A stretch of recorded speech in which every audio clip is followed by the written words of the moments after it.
uzun süredir de çalışıyoruz ama özellikle bu süreç, yeni süreç adına ne diyeceğimizi çok da bilemediğimiz süreç başladıktan sonra da biz biraz daha hızlandırdık ve daha çok sürece yönelik çalışmaları arttırdık. Kampanya bunlardan bir tanesi.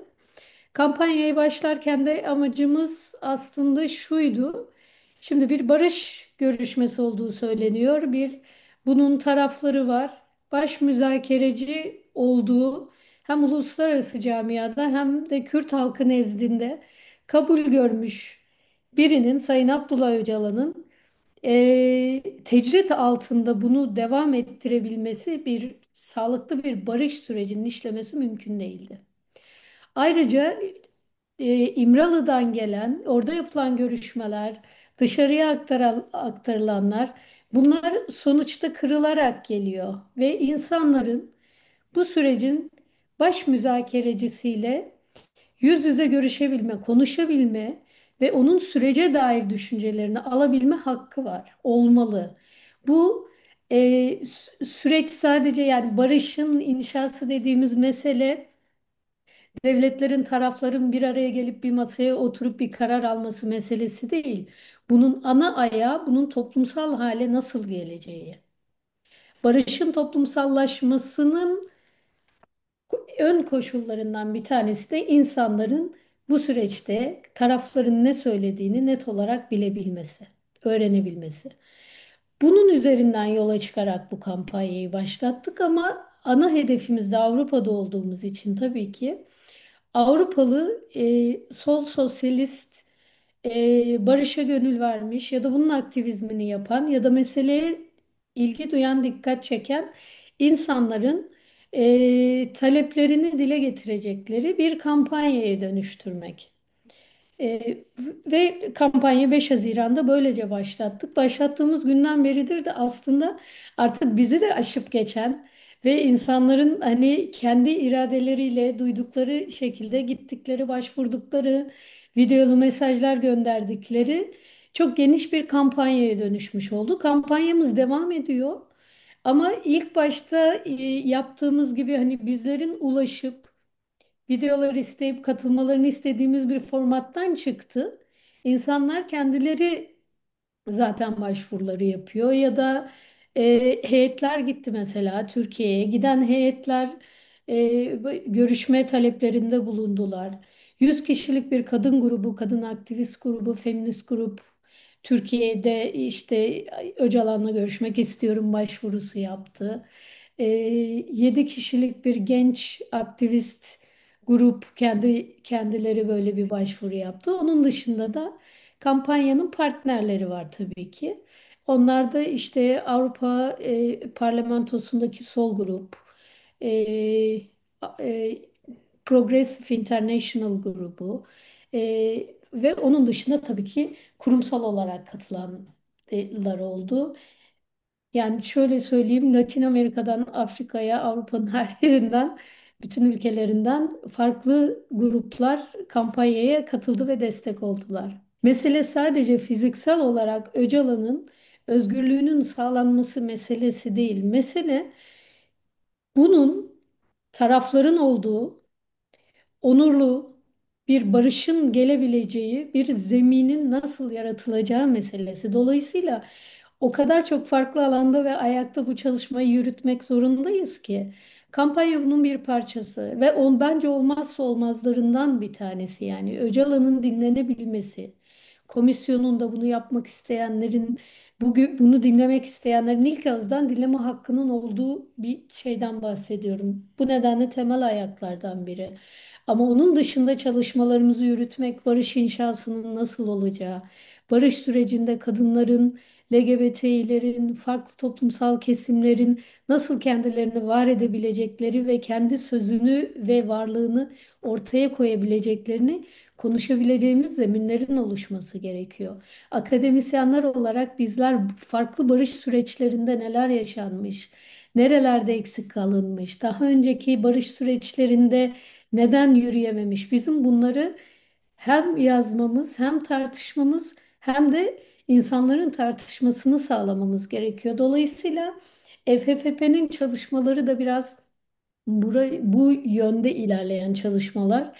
İki tane rapor hazırlıyoruz şu anda. Bir tanesi savaşın yıkımı üzerine.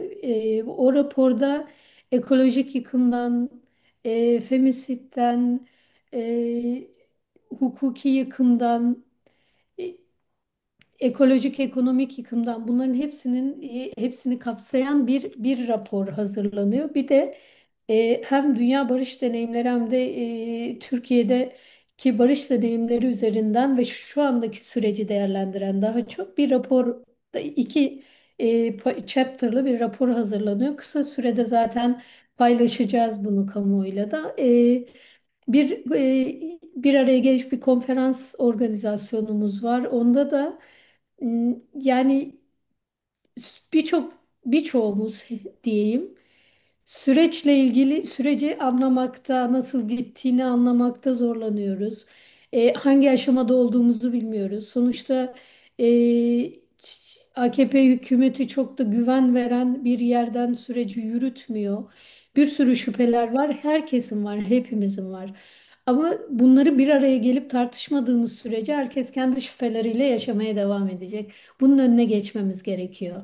Dolayısıyla bir araya geldiğimiz, bunları konuştuğumuz hem süreci bir yılı geçti, o bir yılı değerlendirebileceğimiz bir konferans organizasyonumuz var.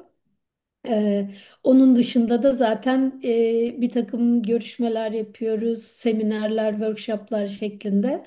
Onlar da devam ediyor. Yani günlük işleyenler işte komisyonun çalışmalarının engellenmesi, Öcalan'la görüşülmesinin engellenmesi, yargı paketinin düşündüğümüzün çok dışında bir şey olarak çıkması, her gün yeni bir ayak diremeyle karşı karşıya kalınan bir şeyden bahsediyoruz. Şimdi e, ne Devlet Bahçeli'nin bununla ilgili konuşmaya başlaması, Türkiye Devleti'nin bir tesadüf ya da birden aklına gelmiş bir şey değil.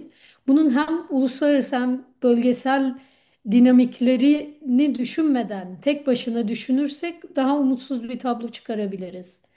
Ama ne kadar ayak direnirse dirensin, bir yıldır da devam eden bir şeyden bahsediyoruz. Ve devam edeceği çok açık olan bence. E, Belki bir alıştırma süreci yapılmak isteniyor. Belki farklı pazarlıkları masaya getirmek istiyor. Sürecin bir tarafı diyelim TC'nin. Ama ayak dirediği her şeyi zaman içerisinde de yapmak zorunda kalıyor. Dolayısıyla düşündüğümüzden daha yavaş işleyen, bir tarafın çok gönülsüz oturduğunun çok belli olduğu bir süreç yaşanıyor. Daha önceki süreçlerden o yüzden daha farklı. Daha önceki barış deneyimlerinden, barış süreci deneyimlerinden farklı bir dönem. E, Ama uluslararası konjonktürü düşününce ve Suriye'deki gelişmeleri, bölgedeki gelişmeleri düşününce Türkiye'nin tek başına ben masadan çekiliyorum ya da işte süreci bitiriyorum gibi bir şeyle davranabilme şansı yok. Sadece koparabileceği kadar çok şeyi koparmaya çalıştığı diyeyim. Ya da kendi kitlesini de buna ikna etmeye çalıştığı bir taraftan da bir süreç yaşanıyor bence.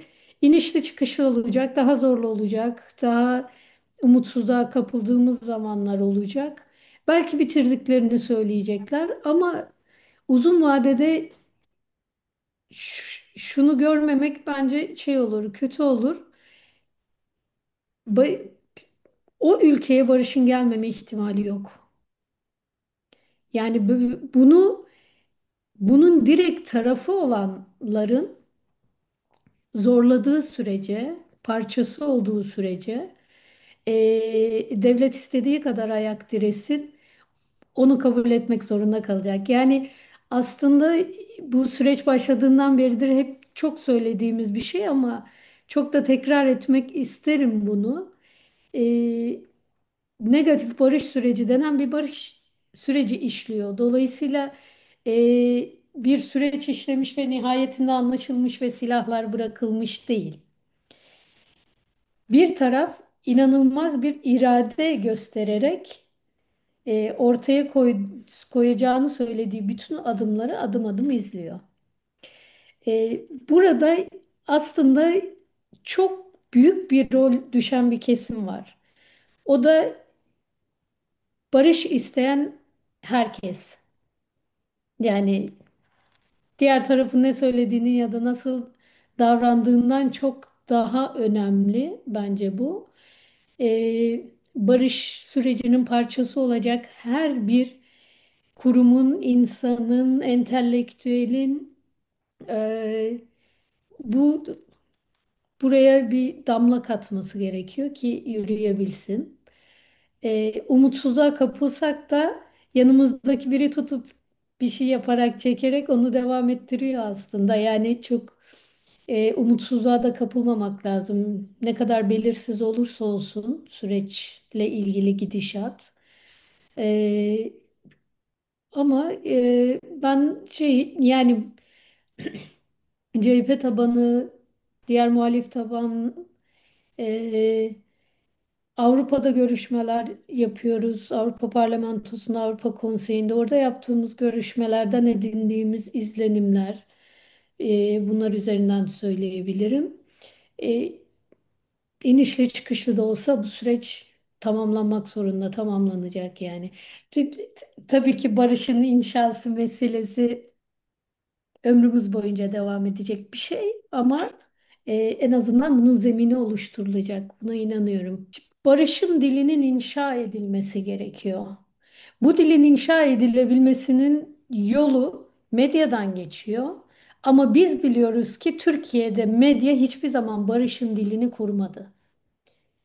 Kurmayacak da. Yani şu an AKP medyası, yandaş medyanın kurduğu dil yarın AKP söylemi değiştirdiğinde gün sürece ve barışa dair onlarınki de değişecek. Dolayısıyla onlar bizim için bir kriter değil. Ama bunu nereden kıracağız? Biz bu söylemi, dili biz nereden kıracağız? Kendimizi nasıl anlatacağız? Aslında bunun yolunu bulmak gerekiyor. Muhalif medyanın susturulduğu, CHP'nin bütün söylem alanlarının bir biçimde terörize edildiği, belki böyle söyleyebiliriz. Bir dönem yaşıyoruz. Galiba burada artık biraz eski usullere dönerek. Yani o çok medyanın çok yaygın olduğu zamanların dışında temasla, birebir görüşmelerle, insanlara ulaşarak, onları dinleyerek, onlarla birlikte dili kurarak yapmak gerekiyor gibi geliyor bana.